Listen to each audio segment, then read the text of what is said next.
Megan! Megan, are you there? It's really important and urgent. Hurry up and answer me. Don't leave me hanging here. I'm sorry, I really don't have time to talk right now. I'm super busy with work and I can't afford any distractions. Busy? What are you talking about? I never see you leave the house. Aren't you just like a full-time housewife or something? You know, cooking, cleaning, taking care of the kids, that kind of stuff. How hard can that be? My brother must be very stressed and miserable to marry a useless wife like you. Hey, you watch your mouth. I've told you a bunch of times already that I work from home. I have a remote job as a web designer, and I have deadlines and projects to finish. And before you ask, yes, my husband and I basically make the same amount of money. We both have successful careers, and we're both very happy with our arrangement. Well, 1, who said I was going to ask? And 2, I really doubt that. I mean, isn't he a manager at some Fortune 500 company or something like that? Are you really trying to say that you make the same amount as someone with that kind of prestigious and high-paying job? Well, if that's true, then you guys must be really swimming in money over there, huh? Man, you better be lying or something, because I am so jealous right now if that's true. How about sharing a little bit of that with me? I wouldn't mind a weekly allowance, you know? Just a small token of your generosity. What are you talking about? Does that have anything at all to do with why you messaged me in the first place? You said you needed to talk to me about something important and urgent. What is it? Oh, come on. Don't change the subject. I know you got more money than you know what to do with. Why can't I have some too? You're my sister-in-law after all. You should help me out when I'm in need. Maybe because the money we have, we worked really hard to earn. We didn't just get lucky or inherit it from someone. We studied hard, got good grades, went to college, got degrees, applied for jobs, worked our way up the ladder, and saved up for our future. We didn't spend it on frivolous things or waste it on bad habits. We made smart choices and we're proud of them. I mean, I know you had that part-time job for a little bit while you were in high school, but have you ever even had a job after that? That's what I'm saying. That's why I need money, because I don't have a job and I don't want one either. They're boring and stressful and they take up all your time and energy. Besides, my boyfriend and I want to travel somewhere and we need money to do that. We want to see the world and have fun and enjoy life while we're young and beautiful. Then do what we did. Find a job, work hard, save up, and then you can go on your trip. That's how most people do it. Are you serious? But that's so lame. I could never do something as uncool as that. Are you calling having a job uncool? It's not that I disagree with you, but I really worry for your future if that's how you think of working. How are you going to support yourself when your boyfriend dumps you or when your parents stop giving you money? Well, duh. That's because I'm just going to marry rich and never have to worry about any kind of lame stuff like that. That's my dream and my plan. And don't worry about my boyfriend dumping me or my parents cutting me off. They love me too much to do that. What? Is that really your plan? Just marry rich? Has it ever occurred to you that someone that rich might want someone just as motivated to work and succeed? What? And are you trying to say that I'm not that kind of person or something? Are you trying to insult me or hurt my feelings? Because if you are, then you're doing a terrible job at it. Well, I know you don't have a job. And I'm pretty sure you never do any kind of housework either, so... And you're cooking. Well, remember what happened last time you tried to make something for the family, right? We all just ended up ordering takeout after one bite. You said you wouldn't bring that up. That's not fair. And remember that healthy dish you tried to make that one time? It was that stew that you just dumped a whole bottle of vinegar and that terrible health powder into? Oh man, that was a classic. But anyways, I guess my point was to say that you probably don't cook much around the house either. You probably just order food or eat out all the time. It wasn't the whole bottle, you know. Besides, we'll just hire a maid for all those kinds of things, so problem solved. Yes, you're very clever. Alright, well, do what you want, I suppose. Anyways, I have to deal with some clients, so I can't text anymore. See ya. That's fine. I was going to head over to your place to hang out anyways. What? You mean, like right now? I'm sorry, but I have a couple of friends coming over tonight. Let's hang out another day, okay? Oh, don't worry. I don't mind. They won't bother me at all. That's not what I was worried about. I'm the one who's going to be bothered. You always crash my parties and make everything awkward and annoying. Do you remember the last time you went to my house while my friends were here? You made fun of our hobbies and interests and acted like you're better than us, which caused trouble and drama and ruined the mood for everyone. I already said it'll be fine. See you in a little bit. Flora, where are you right now? Where I am is none of your business. You are my sister-in-law, not my mother. It's not your duty to keep tabs on me and monitor my every move. I don't have time to argue with you. Tell me the truth. Did you sneak into my driveway and take the Ferrari that was parked there for a joyride? I need to know right now. Answer me. What's the big fuss? Why are you freaking out? It's no big deal. My boyfriend and I just thought it would be fun to take it for a little spin, that's all. What? A spin, huh? Yep, the wind and sun just feel amazing. We didn't do anything wrong. We just wanted to have some fun. And where, may I ask, did you get the keys for that car? Well, when I was leaving your place, I saw the key case lying there in a bag, and I just kind of helped myself. I thought you wouldn't mind if I borrowed it for a while. You wouldn't even notice if one was missing. You just rummaged through a bag you found at my place? It wasn't some random bag, it was yours. And I figured since we were sisters, what's yours is mine kind of thing, you know? Sharing is caring and all that. Flora, that bag wasn't mine. I don't own a bag like that. Oh, really? Oh well, I guess it doesn't really matter exactly whose bag it was. I mean, who could even worry about the small details like that when the keys to a Ferrari are sitting right there in front of you? It's like fate or something. Well, you better start worrying about them.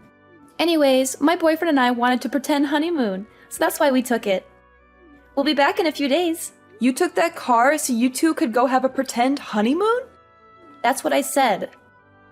And this guy says he goes to Harvard, so, you know, he'll be set for life. Maybe we'll even get married for real one day. Of course, if that were the case, then we could go abroad for our honeymoon, of course. I can picture it now, globe-trotting from one fancy hotel to the other with my new husband. It sounds dreamy, doesn't it? And now we're getting to practice that in this Ferrari.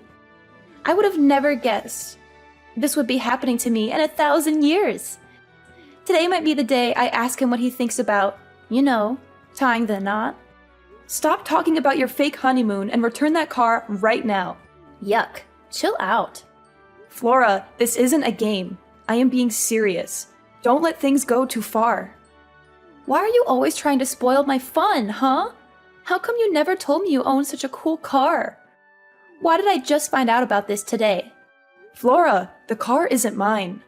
Wait, are you serious? It's not your car? No, it belongs to one of my friends who was at my place when you came over. You're not talking about the one really poor-looking lady, are you? That lady is not poor in the slightest.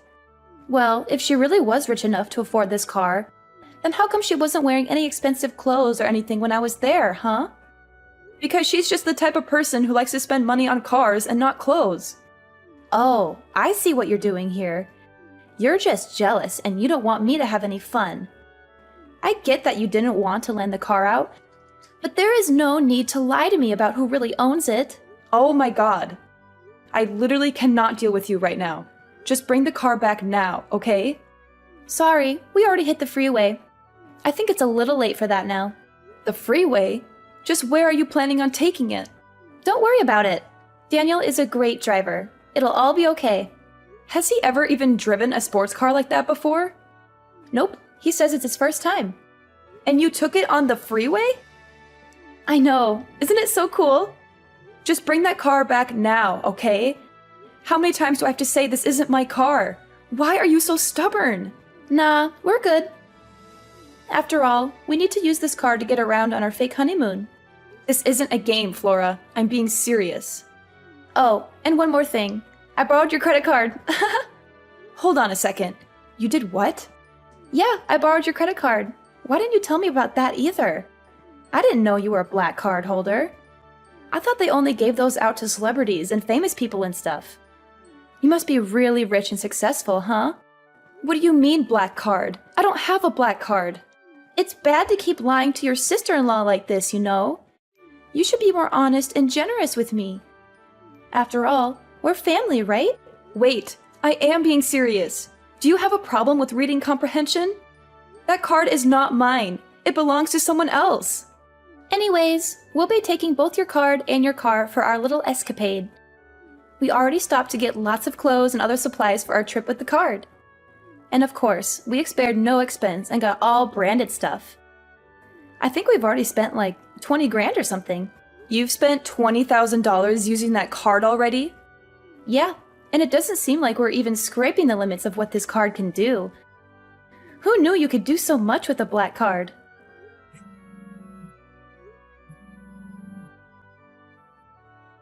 Man, you are persistent. Look, Megan, I'm trying to enjoy my fake honeymoon here, so I'm going to block you until we get back. Flora, you better not! Too late. Bye-bye.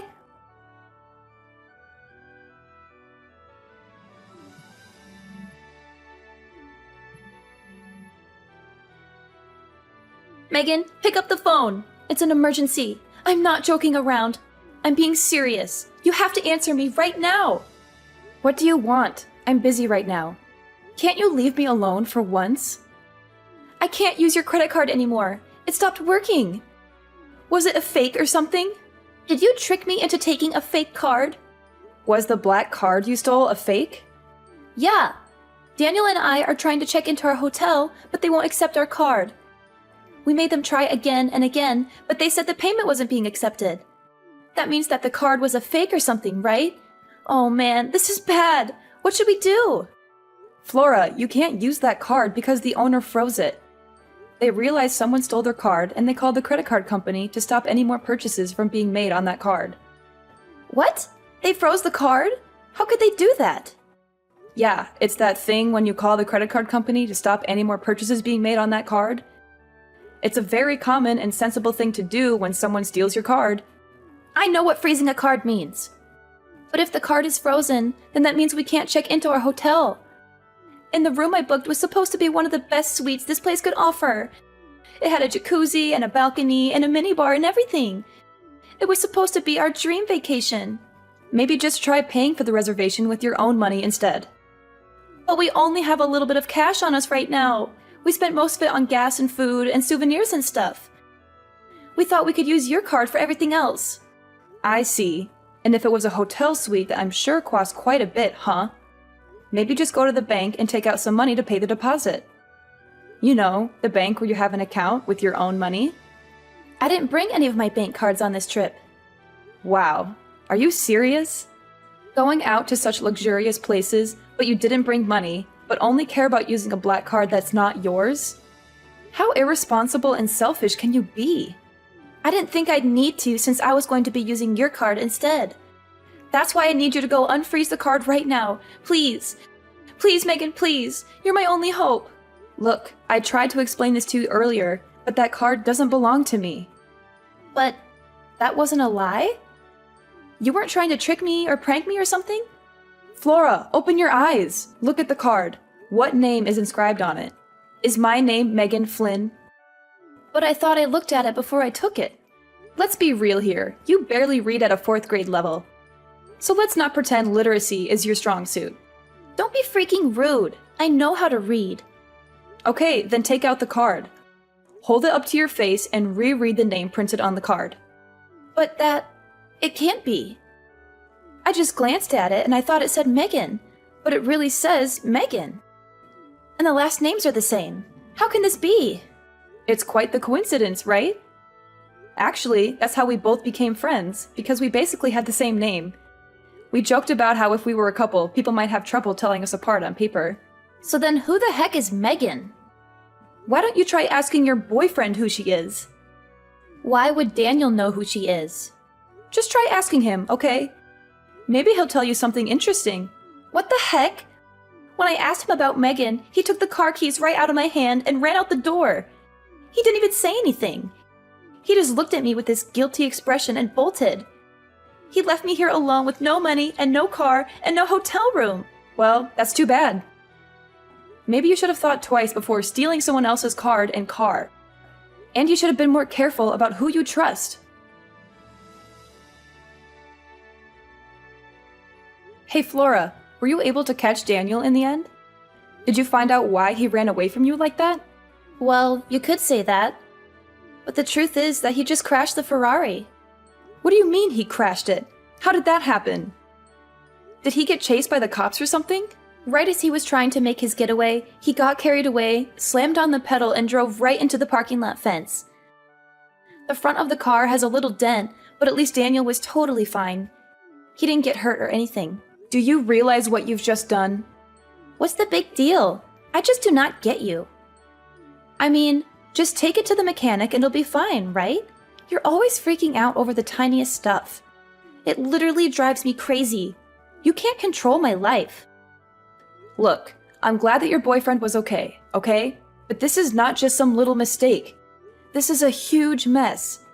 Besides, have you even figured out just why your boyfriend panicked and tried to run when you asked him about Megan?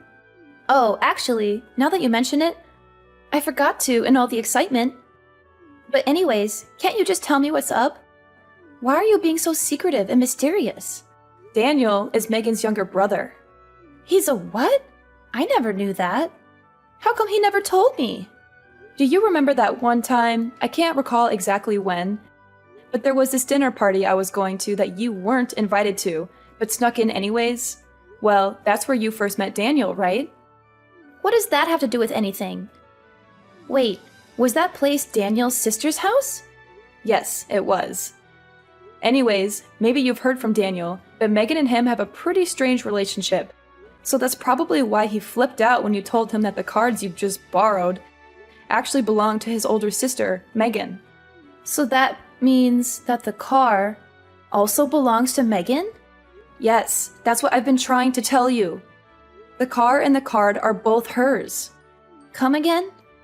Okay, I'll try to explain everything from the top one more time. Neither the Ferrari you were driving nor the black credit card you were using belonged to me. Both of those things that I just listed above belong to Megan. Wait, so then her own little brother doesn't even know what kind of car she drives? Well, she just picked up the car about 3 days ago or something. I'm not sure Daniel ever knew she owned it to begin with. At least that's what Megan is telling me right now. Megan is there with you? Yup. And is she mad at all? I would describe her as very mad, actually. And after using her card to buy $20,000 worth of crap, on top of all the fees you'll have to pay to take the car into a specialist who deals with imported cars, you're probably looking at about $100,000 in damages, at least. $100,000? And that would be the low end of how much you might owe at the end of this. That is why Megan has just been furious since this morning, really. I mean, who knows what she'll do to you both when you get back. Honestly, she's had a pretty scary face all day. It's starting to creep me out. I'd be worried. It's that bad, huh? Seems that way, yes. And one more thing. What else could you possibly have after all that? Well, we got a call from the hotel you two were just trying to check in at. The hotel called you? What did they want to talk about? Well, Megan's husband actually manages a resort company, and it turns out he's pretty close with the owner of that hotel. So he got a call right away when someone using his wife's card showed up. Wait, what are you getting at? What are you going to say next? I'm getting there. Anyways, I guess the police showed up to the hotel to ask about who this person with his wife's card was, and was asking Megan's husband if they wanted to pursue any legal action. I mean, I won't lie. She's not a lady you want as your enemy. Anyways, on that note, I gotta go. See ya. After dealing with the crashed car, Flora and Daniel finally came back home, both looking like dead men walking. They were exhausted, scared, and ashamed of what they had done. Megan was, of course, waiting for them in a swiveling chair we have, just so she could turn around dramatically to greet them as the two of them got on their knees to beg for her forgiveness. She had a cold and stern look on her face as she took out an envelope from her breast pocket and handed it to them. Inside was an invoice for $70,000. Listed there were, of course, the goods purchased with her stolen card, as well as the estimated cost for the Ferrari repairs. Towards the end of the items, however, was also listed the repairs on the hotel parking lot's fence, which was destroyed in the accident, as well as a hefty fine for reckless driving. Megan told them they should both be grateful that she didn't call the police on them or sue them for damages. She said she was being generous and merciful by giving them a chance to pay her back. Now, Flora is working at one of Megan's husband's resorts. She has to do all kinds of menial and humiliating tasks, such as cleaning toilets, scrubbing floors, and serving rude guests. Meanwhile, Daniel had to drop out of college and find a job at a company owned by a friend of Megan's. He has to work long hours in a cubicle, doing boring and tedious paperwork. He also has to endure the constant mockery and harassment of his boss and coworkers, who know he is there only because of Megan's influence. She made sure to wish them both good luck in paying back every single dime they owe. She also said she would be keeping an eye on them and monitoring their progress. She still goes to check on the two of them periodically. I think she gets some kind of sick pleasure out of seeing them both work so hard for what they did to her. She always has a smug smile on her face when she visits them. She says she is just being friendly and supportive, but I know she is really enjoying their misery.